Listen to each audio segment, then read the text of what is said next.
Gagner au loto avec l'intelligence artificielle, un peu comme ChatGPT, est-ce que c'est vraiment sérieux, hein? C'est une question assez dingue, non? Oui, c'est intriguant, c'est sûr. Et justement, il y a une histoire qui circule. Exactement, on va regarder ça de plus près aujourd'hui.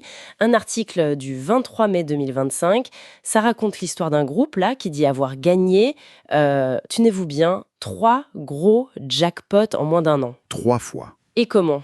Avec un algorithme qu'ils ont fait eux-mêmes, euh, inspiré, disent-ils, de l'analyse de données, un peu l'esprit ChatGPT, quoi. Inspiré, d'accord. Faut voir ce que ça veut dire concrètement. C'est ça notre mission aujourd'hui, hein. On va essayer de comprendre cette méthode qu'ils présentent comme révolutionnaire, qu'est-ce qu'ils ont vraiment gagné, et puis surtout, qu'est-ce que ça nous dit sur le hasard, la stratégie, enfin tout ça quoi, dans les loteries. Bonne question. Allons-y. Alors tout commence avec un certain Julien, un informaticien passionné de stats, et visiblement un peu frustré par ses résultats au loto. Comme beaucoup de monde, j'imagine. Voilà. Du coup, il décide de créer son propre outil. Et le cœur du truc, c'est analyser les tirages passés. Et surtout, il écarte systématiquement les numéros qui sont sortis dans le mois. Ah, alors attends. Écarter les numéros sortis récemment, ça, d'un point de vue purement statistique, c'est curieux. Oui, c'est ce que je me disais aussi. Parce que si la loterie est vraiment aléatoire, chaque numéro a la même chance à chaque tirage. Peu importe s'il est sorti hier ou il y a 10 ans, non?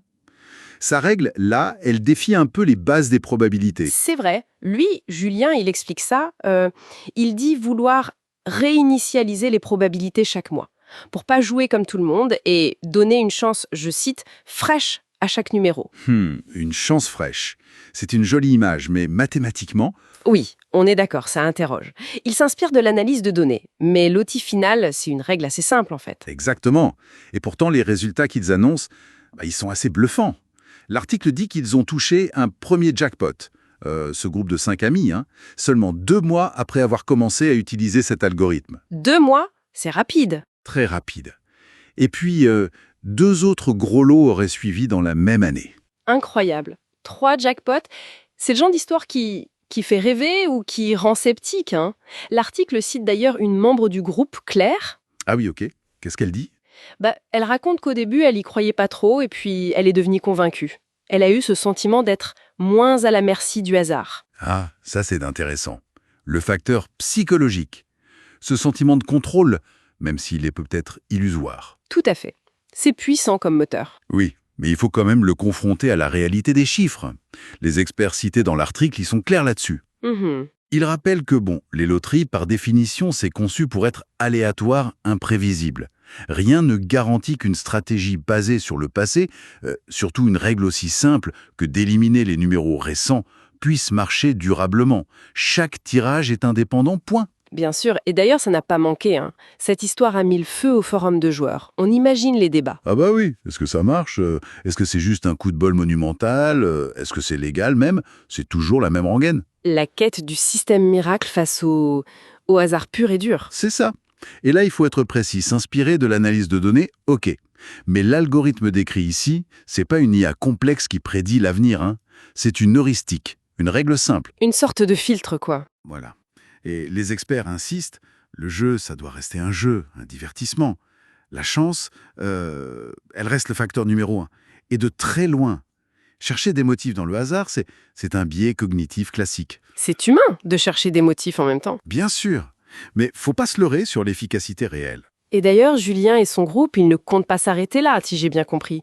Ils veulent adapter leur méthode à autre jeu, peut-être même la proposer au public. Ah oui. Alors ça pose une autre question. Même si on admettait, pour l'expérience de pensée, qu'il y ait un micro-avantage, Mhm. si tout le monde se met à utiliser la même méthode, le même filtre, cet avantage supposé disparaîtrait aussitôt, non? Si jamais un numéro filtré sort, tout le monde partage le gain, qui devient minuscule. Oui, ça s'annulerait tout seul en quelque sorte. Voilà. Sans même parler du fait que l'avantage de base est très probablement inexistant, d'un point de vue mathématique. Donc, pour résumer, on a une histoire, ouais, assez fascinante.